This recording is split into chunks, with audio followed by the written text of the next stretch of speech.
Let me say something nobody likes hearing. Delayed obedience is still disobedience. You don't get extra credit with God for eventually doing what He already told you to do. We act like time changes instructions. It doesn't. We say things like, I'm just waiting for the right time. I'm praying about it. I need peace first. But God is like, I gave you clarity already. You just scheduled obedience for later. We treat obedience like a calendar invite. God, I'll circle back to that. After I feel ready. After life slows down. After this season ends. Meanwhile, heaven is like, it was due yesterday. Let me expose myself again. There was something God told me to do that I delayed for months. Not because I didn't hear Him, because I didn't like the consequences. So I spiritualized my fear. I said, Lord, I'm waiting on your timing. What I really meant was, Lord, I don't want the discomfort yet. I wasn't being patient. I was being disobedient, politely. Here's the uncomfortable truth. God does not measure obedience by intention. He measures it by action. James 2:17 says, faith by itself, if it does not have works, is dead. Delayed obedience is faith with a snooze button. And God is not impressed by your future plans to obey. We think obedience has an expiration date, like, God told me to forgive them in 2022. I'm aiming for 2027. No, if God said it, it's still active. Partial obedience is still rebellion. Saul learned that the hard way. God told him to destroy everything. He kept the best parts, then said, but Lord, I meant well. And Samuel said, to obey is better than sacrifice.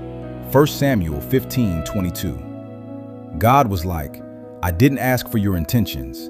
I asked for obedience. We delay obedience because we think God forgot. He didn't. We delay obedience because we think circumstances changed. They didn't. We delay obedience because we think comfort is confirmation. It's not. Luke 9:62 says, no one who puts his hand to the plow and looks back is fit for the kingdom of God. Translation, stop dragging your feet while calling it faith. Here's why delayed obedience is dangerous. It hardens your hearing. Every time God nudges you and you ignore it, your conscience gets quieter. Not because God stopped speaking, because you trained yourself to stop responding. Hebrews 3:15 says, today, if you hear His voice, do not harden your hearts. Not tomorrow, not next month, today. We love the idea of obedience. We just hate the timing of it. We want God to give us a 30-day notice, but God gives instructions like surprise quizzes. And you're like, Lord, I didn't study for this. He's like, you studied trust. This is the exam. Delayed obedience keeps you stuck in cycles. Same prayers, same frustration, same obstacles, same closed doors. And you're like, God, why am I not moving forward? He's like, because you didn't move when I told you to. Here's the part nobody wants. Your breakthrough is probably on the other side of something God already told you to do. Call that person. End that relationship. Start the discipline. Leave that situation. Tell the truth. Forgive them. Apologize first. Step out in faith. You don't need another prophecy. You need obedience. John 14:15 says, if you love me, you will keep my commandments. Not bookmark them. Not pray about them forever. Not wait until it feels safe.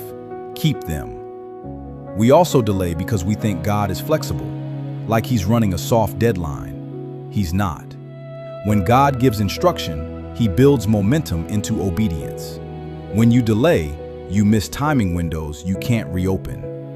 Ecclesiastes 3:1. To everything there is a season and a time for every purpose under heaven. You don't get to obey yesterday's instruction in tomorrow's season. This isn't condemnation, it's a wake-up call. God isn't angry with you. He's waiting on you. He already spoke. The question isn't, God, what should I do? The question is, why haven't I done what he already said? This week, do something uncomfortable. Do the thing you've been delaying. Not next month, not after more prayer, not when you feel ready. Now.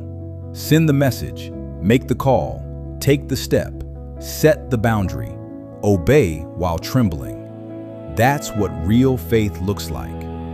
If this message hits you, don't scroll past it like it didn't expose something. We're building something real here at Ageless Word.